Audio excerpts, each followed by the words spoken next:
Thank you so much for doing this with us. And I have to say, I do come at it from a little bit of a personal perspective, too. I have an 11-year-old and a 13-year-old. So when I saw the four of you all coming together, I knew that all of you all had young children, and I know yours are a little bit younger. But I think that's kind of an underrepresented demographic in the Senate. So talk about your bill. Why is this the right solution at this time? We simply say kids 12 and under shouldn't be on a social media platform at all. That's a policy call.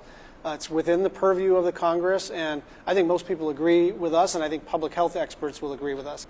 This bill has three principles. 12 and under, you're off.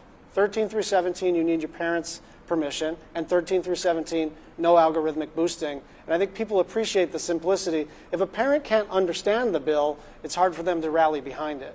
Normally you see a bill come out of DC that is sometimes thousands of pages long. This one's 8.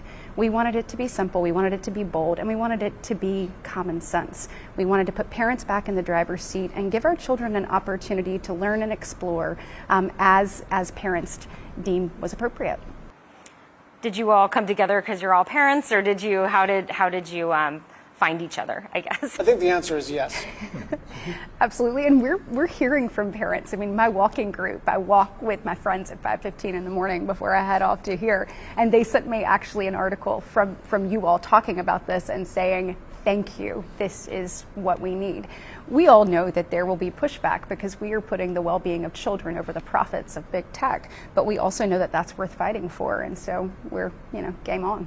I have a 14 and 11-year-old, and I've seen the upside and the downside of social media during the pandemic. It was an important tool for my kids to connect with friends. Sometimes the silly and entertaining content that they get on those sites brings joy to their life. But I've also seen the tremendous downside. I've seen how some of their friends who are in trouble get very quickly spun into deep, dark corners of the internet with content promoting self-harm or celebrating eating disorders, encouraging kids to be ashamed of their body image. And so for me, this is simple. Some of these kids aren't ready for social media. And I've heard from so many Arkansans and friends of mine whose kids are now getting into their teenage years who feel frustration, that they have the right and the responsibility to raise their kids at home and in school and when they're out in the town, yet they don't feel like they have the same empowerment online. So it's a frustration I've heard more and more in recent years. And just in the last week since we introduced our legislation, I've had so many people reach out to me and say, thank you for proposing a solution, for helping me get back my responsibility, my rights as a parent in the digital world that I have in the real world. And what is your sense, on that pushback from the tech industry? I get it. The technology industry is going to find all sorts of innovative ways to try to squash this bill because, this is their profit center, our kids, and promoting really dangerous content often to our kids. But the end result, if we pass this, is frankly going to be less information collected on my kids than if we hadn't passed it.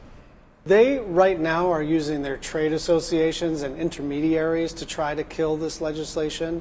I think they know that it would backfire if the company itself came out in opposition. But listen, we're willing to have a conversation, but they're not at the table here. Who's at the table are elected representatives of the people, parents, and kids. Thank you all so much for talking about this. I think it's really, really fascinating, not just to me, but to all Americans who are really trying to struggle through all of this.